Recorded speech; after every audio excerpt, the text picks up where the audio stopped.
real, do you ever feel like everyone around you is much further ahead with money than you? Like your friends are buying houses, going to dream vacations, buying new cars, buying new clothes and bags and outfits all the time, and you're just over here trying to make it to the end of the month and make ends meet. I get it, but here's the thing. It's so easy to feel like you're behind, especially when you're scrolling through social media, going through everyone's highlight reels. But guess what? You are on your own path and you don't need to keep up with anyone. In this video, I'm going to help you refocus your attention and your mindset so you can manage your money better and build wealth. So let's get right into it. Your mindset is everything.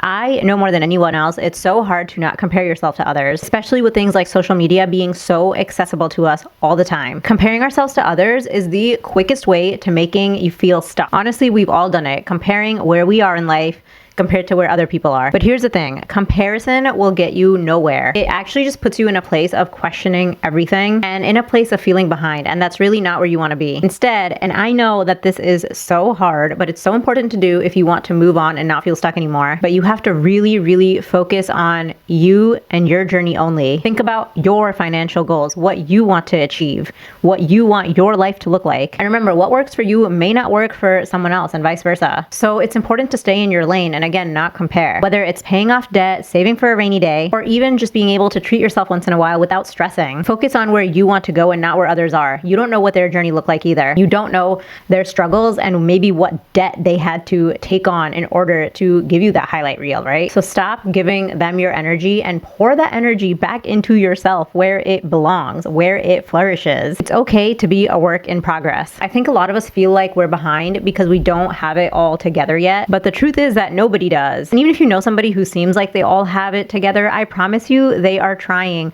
so hard to portray that image of themselves. And honestly, I feel bad for people like that because it's like, why are you trying to prove this to somebody else? Why do you need validation? Just be enough for yourself. It's okay not to have it all together. Nobody does. That is the reality and that is the truth. And the truth is it's okay to be a work in progress. Life is not a race and there's no finish line that you have to reach by any certain point. Don't let society's standards and unrealistic expectations and timelines and outdated expectations get in your head and dictate your life. The fact that you're even thinking about learning about money and how to get ahead shows that you are already taking steps forward. So pat yourself on the back and celebrate those baby steps. Remember, if you take those actions now, your future self in 6 months is going to thank you so much. Small actions make a big difference, and I know it's easier said than done. So let's talk about practical things that you can start doing today to get back on track. One of the best things you can do to stop feeling behind is to take action, even small actions towards your financial goals. And that can look like, number one, automating your savings into a savings account. This way, every time your paycheck hits your account, there's a certain amount of money that gets automatically routed into that savings account, so you don't feel tempted to dip into it and you don't see it. It's out of sight, out of mind. This way you will be slowly building wealth in the background. 2, you need to start tracking where your money is going. I know it sounds like a lot of work up front, and it might be, but trust me, once you figure out where your money is leaking into,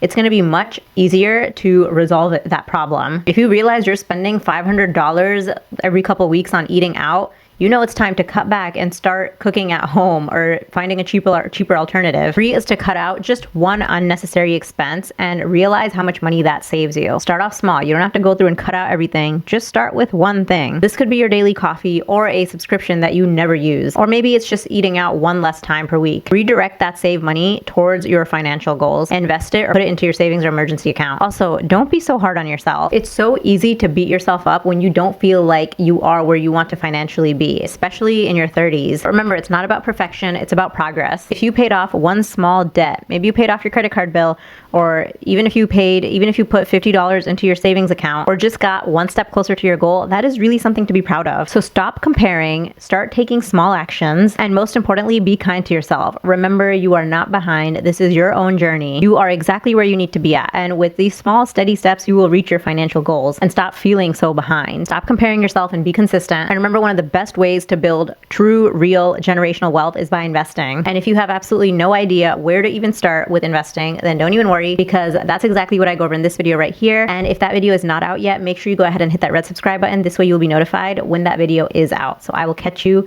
in the next one.